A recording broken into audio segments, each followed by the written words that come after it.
Sa gitna ng likas na ganda ng Cotabato City, naroon ang isang komunidad na puno ng kwento ng pagsubok at pag-asa, ang Tucananes, Cotabato City.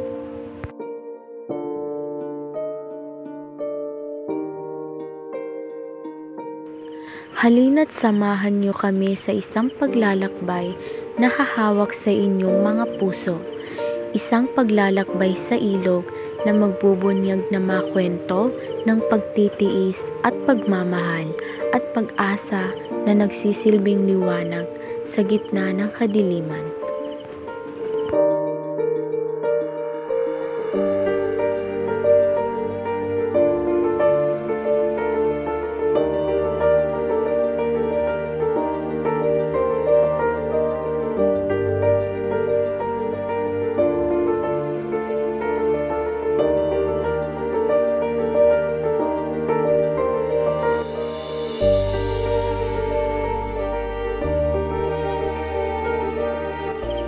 Sa bawat sulok ng pook na ito, maririnig ang mga sigaw ng mga bata, ang tawanan sa gitna ng hirap, at ang mga pangarap na tila abot kamay kahit sa kabila ng kanilang hamon sa buhay.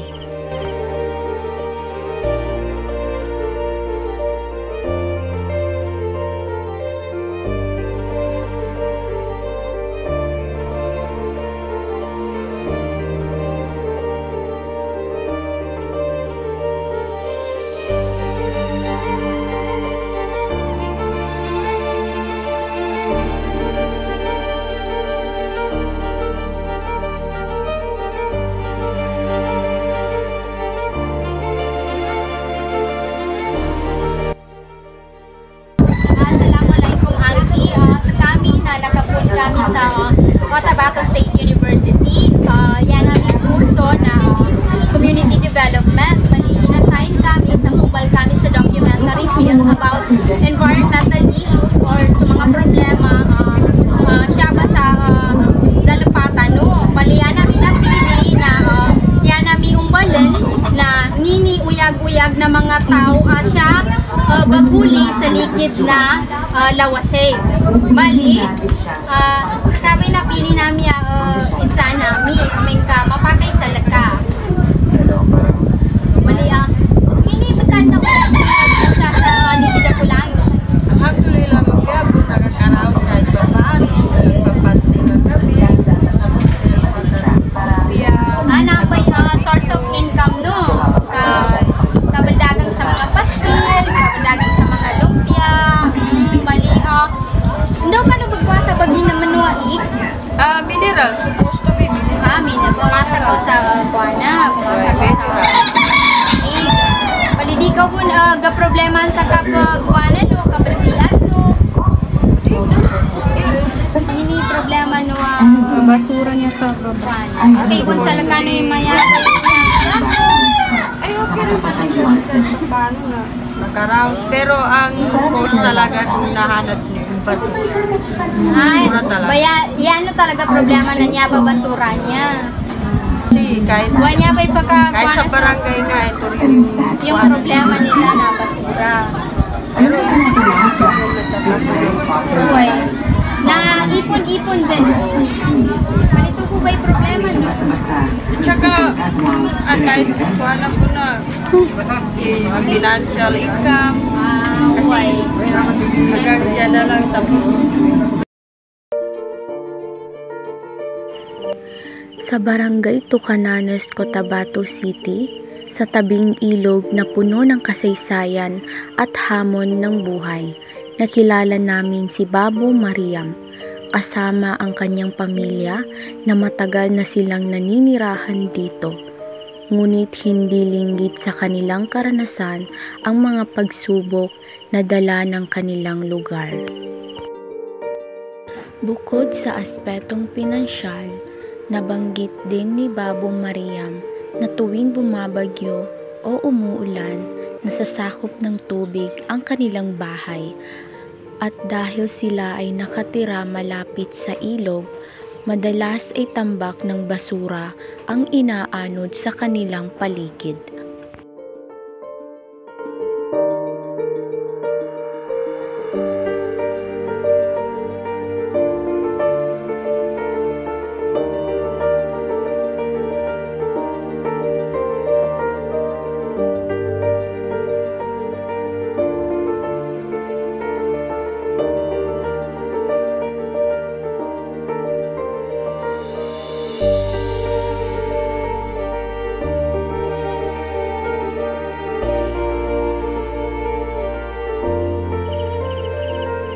Hindi ito isang tanawin ng kagandahan, kundi isang malungkot na katotohanan.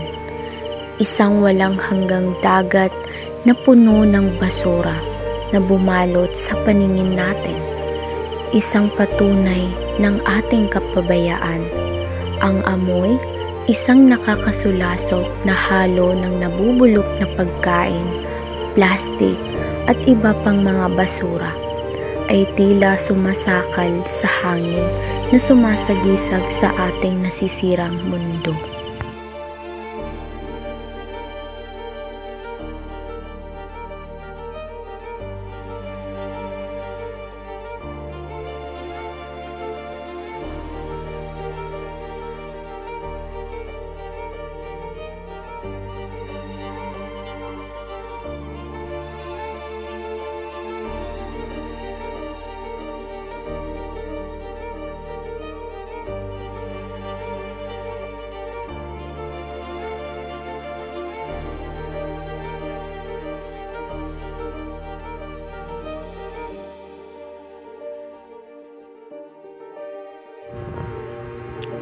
Sa bawat sulok ay makikita ang iba't ibang paraan ng kabuhayan.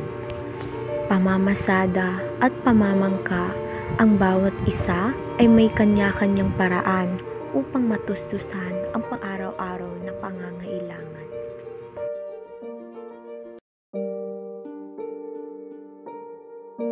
Assalamualaikum Bapa. Ngibet ada ka pamantiali nang ka? Waalaikumsalam. Ngayon sala napatapas naman sa kabagumang sa maya. Napilay gapantiali nang ka sa kagagabian na kabagawang nang ka? Diyan to napakuwate kung sa gatrogatos ni tata para gatrogatos. Mali pagka dun bunin to ka sa mga gastusin no sa kumbaga sa kagagabian. Anan to ba ya di?